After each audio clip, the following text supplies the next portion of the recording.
On St Valentine's Day in 2004, a Saturday, 194 couples were married in one small Scottish village. That was one day's tally, not the years. For 2 centuries, Gretna Green had been the most married-in place in Britain, the village Jane Austen sent her runaway lovers toward, where strangers were joined over a blacksmith's anvil. 12 years on, that same Valentine's Saturday, the number who picked Gretna had shrunk to 37. This is the story of a village that grew rich selling the one thing the country was trying to escape. Stay with that first figure a moment because it tells you what Gretna once was. In its record year, that same 2004, 5,555 couples were married in a place you could walk across in 10 minutes. Roughly 1 in every 8 weddings in the whole of Scotland took place on that one patch of ground beside the English border. And the man who, more than anyone, had built the engine that made it possible was not a priest, a minister, a registrar, or anything the law recognised. He was a saddler and bootmaker from Northumberland named Richard Renison, and across 14 years he married 5,147 couples over an iron anvil for a fee that began at £1. Someone once asked him what hours he worked. He answered, "Doctor's hours." Now here is the strange thing about that anvil. Since the 1st of July, 1940, bringing a hammer down on it over a couple's joined hands has bound no one at all. It carries no weight in law and marries nobody. And yet every wedding venue in Gretna still does it, still swings the hammer so the sparks leap, because those sparks were the whole reason the coaches used to come. And that is the first clue to what Gretna always was. Its whole fortune rested on one fact, a border and a bad law that stopped dead at it. Strike the sparks all you like. The product was never the flame, but the line on the map. And a fortune built on a line can be undone by the stroke of a pen 500 miles away. To see how that pen came down, go back to one English law, and to a couple in a hurry. The law arrived in 1753, and it belonged to Lord Hardwicke, the Lord Chancellor. Before it, marriage in England was a surprisingly casual business. A couple could be joined almost anywhere, by almost any clergyman, with next to no paperwork, and thousands of quiet, clandestine weddings took place with barely a record kept. Hardwicke's Act swept it all away. From then on, an English marriage had to happen in a parish church after the reading of banns in the open, and if either the bride or groom was under 21, they now needed the consent of a parent or guardian. A father who disliked the match could refuse, and that was the end of it. The law had real teeth. Any clergyman caught marrying a couple outside its rules faced 14 years of transportation to the colonies. The ACT was meant to shield fortunes from fortune hunters. What it did instead was draw a line across a map, because it stopped at the Scottish border, and Scotland did not follow. North of that line, the old ways carried on. A Scottish marriage needed no church, no banns, no minister, no permission. 2 people had only to declare themselves married before 2 witnesses, and it was done, binding and legal. Under the old law of Scotland, a girl could marry at 12 and a boy at 14. Later that floor was lifted to 16, but the crucial point never shifted. 16, and no parent on earth could stand in your way. So imagine you are 18 in England, or 19, or 20, and the person you love is not the one your father has chosen. South of the border you are trapped, north of it you are free, and between you and that freedom lies a day's hard travelling and a line scratched across the ground. Gretna Green was the first place you reached over the line. It sat just over the border, on the main road up from Carlisle, the natural first stop for anyone racing north out of England.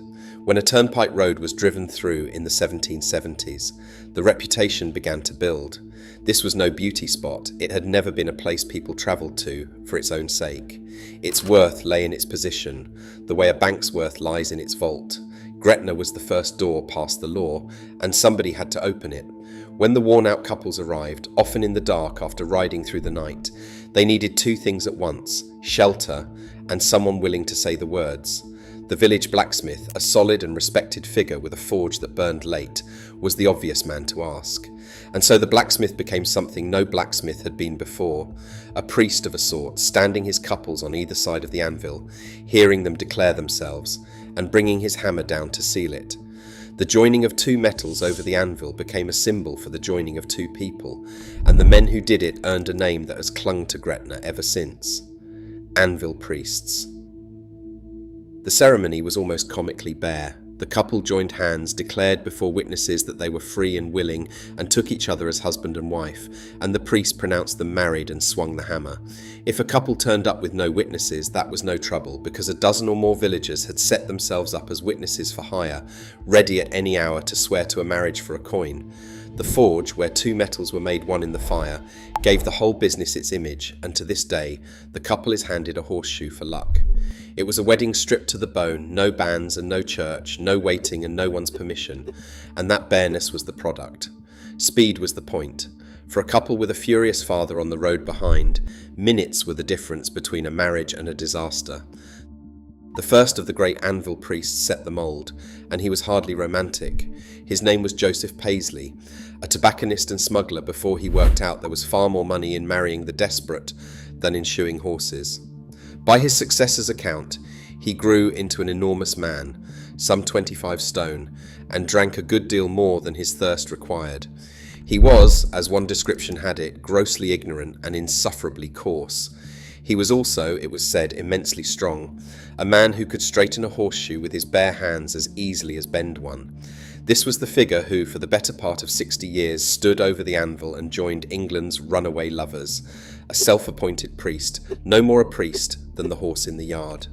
More than any single person, Joseph Paisley is why the folklore of Gretna exists at all. Paisley was the most famous, but never the only one, because once the village saw the money in it, the trade ran in families. His nephew, David Lang, took it up, and Lang's life reads like an adventure novel bolted onto the wedding business. As a young man, he had been press-ganged into the British Navy, then captured at sea by the American privateer John Paul Jones and forced into his crew, before escaping when the ship drew near the Solway coast by going over the side and swimming ashore not far from Gretna. He came home and married the Runaways just as his uncle had before him. His son Simon took over after him, the only one of the great anvil priests born in the village. He lived long enough to feel the first cold breath of decline, a sharp drop in marriages around 1837 that drove him back to weaving and quiet smuggling to keep his household fed. Even in the fat years, the trade had its frights, yet nobody dared imagine it might end. The trade they built was real, with real money in it. The oldest blacksmith shop dated back to around 1712, and in the busy years as many as 200 couples a year were married at the village toll house alone. When Paisley finally died, the business passed, as businesses do, to family.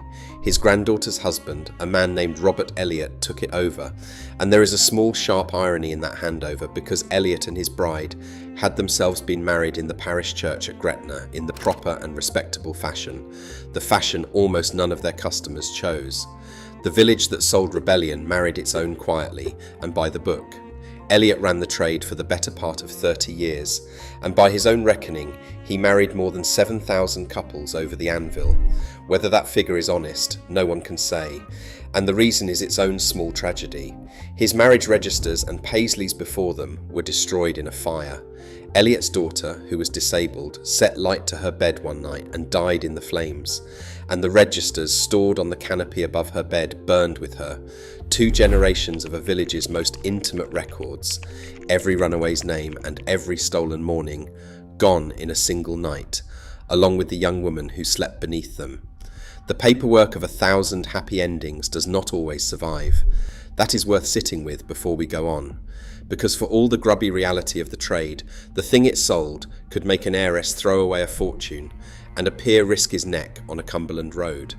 It sold the promise that love could beat the law if love could run fast enough, and nothing captures that promise better than its most famous chase. In May of 1782, a young man named John Fane, the 10th Earl of Westmoreland, fell in love with the wrong heiress. Her name was Sarah Ann Child. She was 18, and she was the only daughter and sole heir of Robert Child, one of the richest bankers in London. The Earl had a title but very little money. He had come to know the family by walking into Child's bank to ask for a loan. When he finally worked up the nerve to ask for the daughter instead, the banker's reply became a legend of its own. "Your blood, my lord, is good," the old man is supposed to have said, "but money is better." The match was refused, so the Earl and the heiress did the only thing left to them. They ran for Scotland. What followed reads like invention, except that it happened. Alerted by a servant, Robert Child set off in pursuit, chasing his daughter and her Earl the length of England toward the border. Somewhere north of Carlisle, a few miles short of Scotland, he caught them. And here the banker did something that tells you how much was at stake. He drew a pistol, took aim at the lead horse pulling his daughter's carriage, and shot the animal dead in its traces. The chase should have ended there. But the Earl had planned for pursuit. One of his servants had already sabotaged Child's carriage, and while the banker sat stranded, the couple cut their dead horse free, pressed on with the three that remained, and crossed into Scotland, where they were married before the father could reach them. Robert Child never forgave the insult. He went home and rewrote his will with cold precision. He cut his daughter clean out. He cut out her sons, and their sons after them, forever, determined that no Earl of Westmoreland should ever touch a penny of his fortune. Instead, he left everything to his daughter's eldest daughter, his granddaughter, who became the Countess of Jersey and one of the great heiresses of the age. A man shot a horse dead on a Cumberland road and redrew the inheritance of two noble houses, all to stop a wedding he could not stop, in a village he could not reach in time. It would be easy to imagine the trade was all heiresses and galloping earls, but that was the legend, not the truth. For every runaway fortune, there were dozens of ordinary couples who came for far quieter reasons. Many were working people, cotton hands and labourers from the north of England, who found a Scottish declaration cheaper and simpler than an Anglican wedding and wanted no drama at all. And some who came were not young at all. In 1818, Lord Erskine, a former Lord Chancellor of England and a man of 66, fled to Gretna to marry his housekeeper, bringing the two children they already had so the marriage would make them legitimate, all while dodging his own grown son, who had joined the pursuit in horror. The village asked no questions. It cared only that you had crossed the border and could pay, and a place that sells nothing but access has nothing of its own to fall back on when the thing it grants access to becomes free everywhere else. That is the Gretna Green that lodged itself in the imagination of a nation, and it did not stay in the newspapers. It went into the novels, and into the greatest of them. When Jane Austen needed a scandal to nearly destroy the Bennet family in Pride and Prejudice, she reached for Gretna Green. Lydia Bennet, 16 and giddy with it, runs off with the charming, faithless George Wickham and leaves a note. "I am going to Gretna Green," she writes, "and if you cannot guess with who, I shall think you a simpleton. What a good joke it will be, and here is the detail that is easy to forget. The one that shows exactly what Gretna meant to that world. The Bennet family's terror is not that Lydia has gone to Gretna Green. Their terror is that she has not. Because if the pair had truly gone north, they would at least be married, disgraceful but respectable, a thing a family could survive. It is the growing certainty that Wickham never meant to marry her, that they are simply living together somewhere in London, that sends Mrs. Bennet to her bed and threatens to ruin every sister in the house.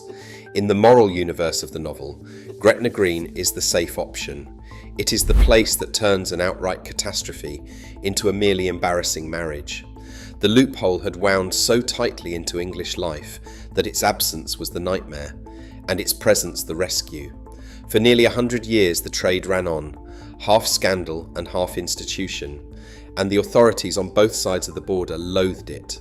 In 1856, they tried to strangle it with a law of its own. Lord Brogham's Act required that at least one of the couple live in Scotland for 21 days before the wedding. It was a cooling-off period, 3 weeks meant to give hot blood time to run cold and father's time to catch up. It was clever, and it should have worked. It did not. The village simply adapted, renting out rooms, lodgings, and by some accounts their own hay barns, so a runaway couple could technically reside in Gretna while they waited out their 21 days. The obstacle became just another line on the bill. The whole economy bent itself to keep the loophole open, because the loophole was the economy. And still the marriages came, still scandalising the authorities on both sides of the line well into the 20th century, long after everyone involved had agreed the trade was a disgrace and quietly kept it running anyway. By the 1920s, the trade had grown embarrassing enough that a government committee was convened to examine marriage in Scotland, and the anvil priest of Gretna, Richard Renison, was summoned to give evidence before it. A man whose only qualification was a hammer and a good line of patter now sat answering Parliament's men about the future of Scottish marriage. It was the beginning of the end, though nobody in that room could have said so. So why, with a government committee circling the trade and a cooling-off law already on the books, did Gretna Green's single greatest year still lie the better part of a century in the future? The romance, as it turned out, was about to outlive every attempt to kill it. The blow which finally killed the Anvil marriage, when it came, left nothing standing. In 1939, Parliament passed a new Marriage Act for Scotland, and on the 1st of July, 1940, it came into force. From that day, an irregular marriage by declaration was no longer valid anywhere in Scotland. A wedding now had to be conducted by a minister or registrar, like a wedding anywhere else in Britain.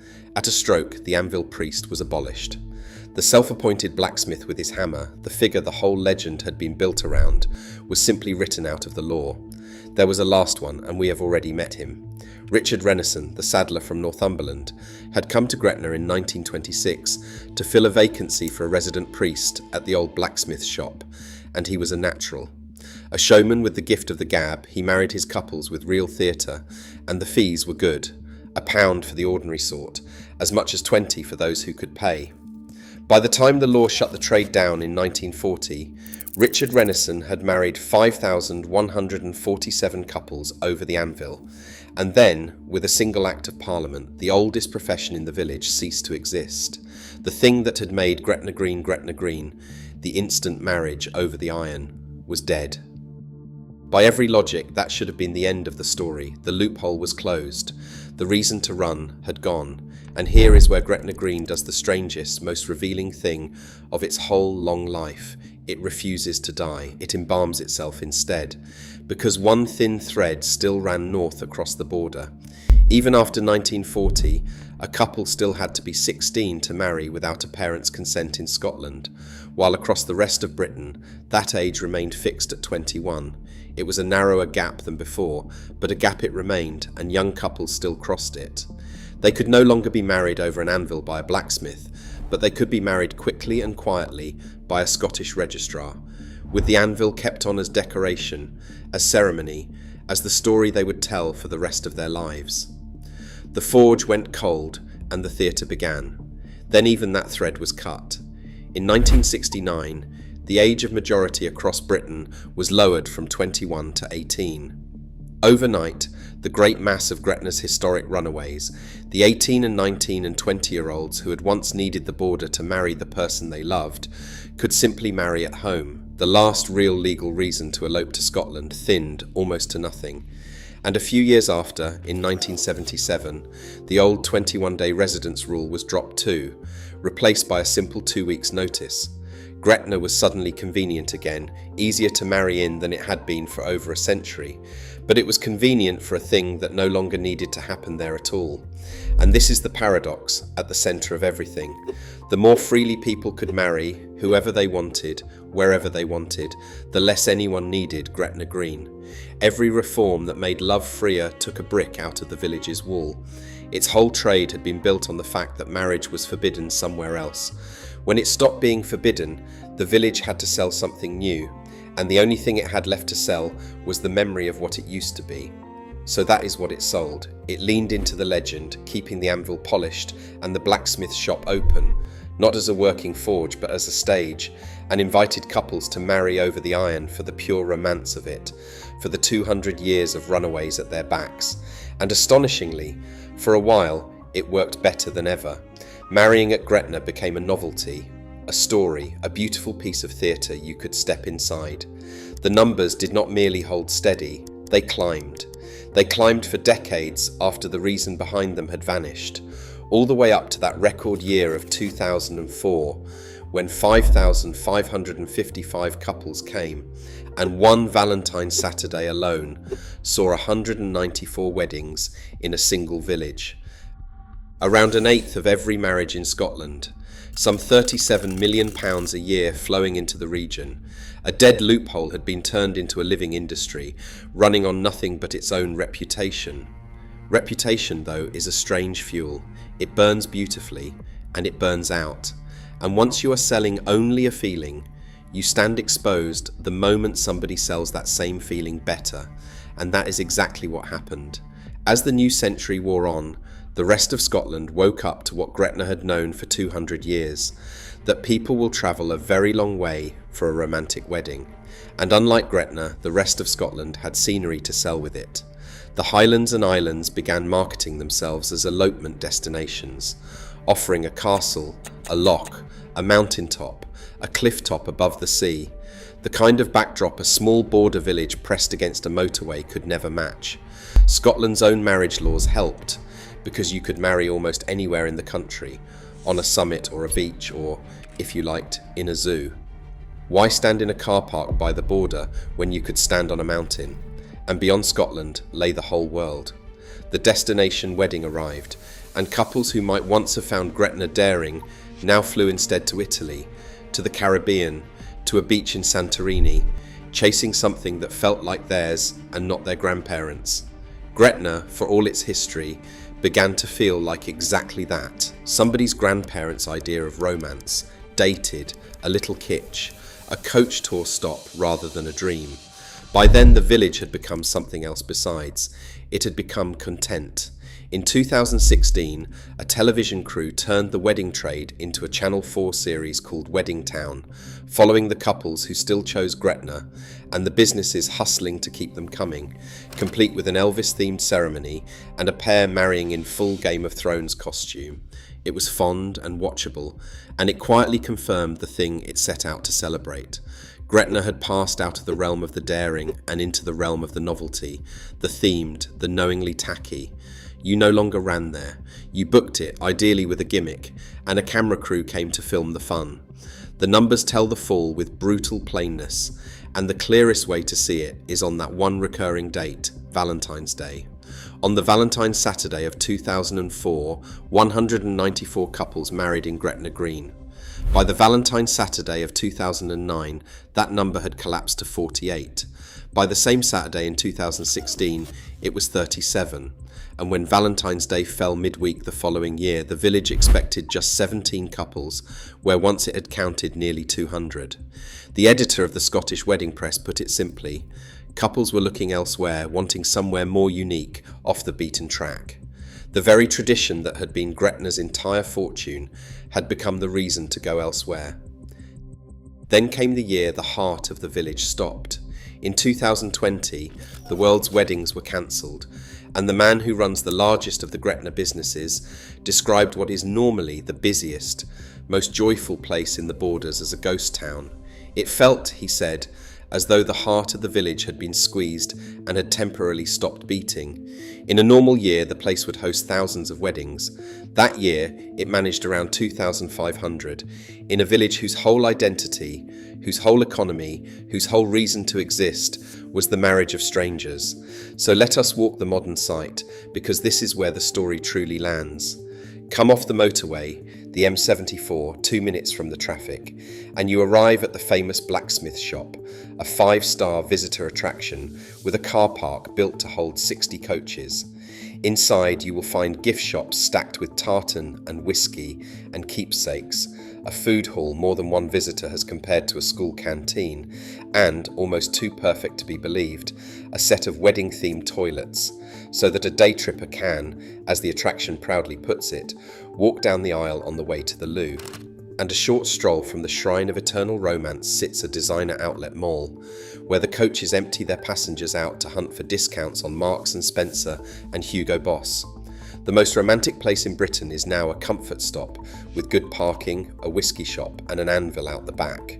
Wander into the museum and you can see the old marriage rooms, the few registers that survived the fire, the portraits of Paisley and the Langs and Renaissance staring out from the walls, a whole village turned into an exhibit of itself.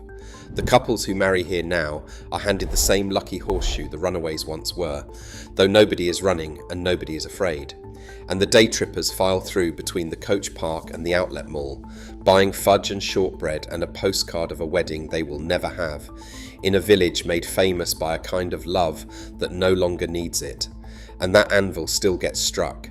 Every wedding in Gretna today still ends with the blacksmith bringing his hammer down on the iron, and the couple is married, legally and truly, by a registrar or minister beside them.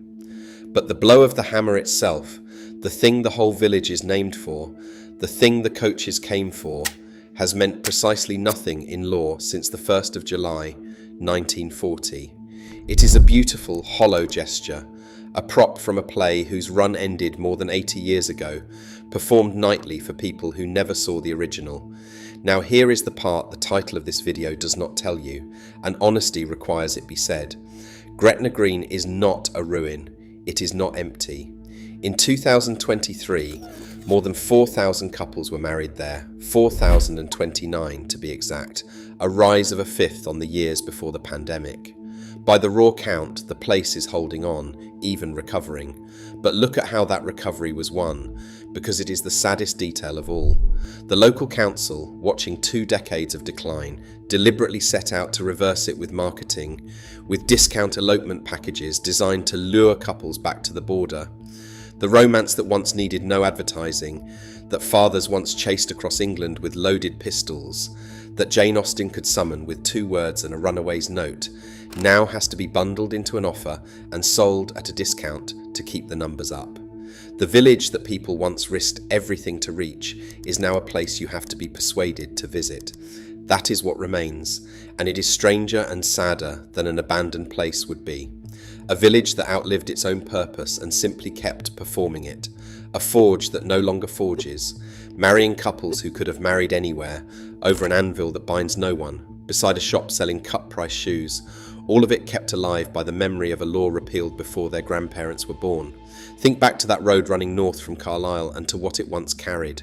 A carriage in the dark, horses at a full gallop, a girl of 18 with everything to lose, and a father behind her with a loaded pistol, all of it aimed at one small village where the law ran out and love could win by a length. Gretna Green never had a mountain, or a coastline, or a castle. It never had anything but its position on the map, that single accident of geography that placed it just beyond the reach of a bad English law. It was never really romance the village was selling. It was the border. And the terrible, gentle irony of Gretna Green is that everything which finally emptied it out was a kind of progress. Every law that let people marry younger, freer, closer to home was a mercy for the lovers and a wound for the village. The better the world became at letting people love who they chose, the less anyone ever needed to run. The anvil is still there, the blacksmith still lifts his hammer, and the sparks still fly. And they no longer mean a thing, which may be the most romantic ending of all because it means nobody has to run anymore. If this is the kind of story you find yourself thinking about long after it ends, consider subscribing so the next one finds you. And if you want another village with a secret buried in its streets, YouTube reckons you'll like the one already waiting on your screen. Go on, it's a good one.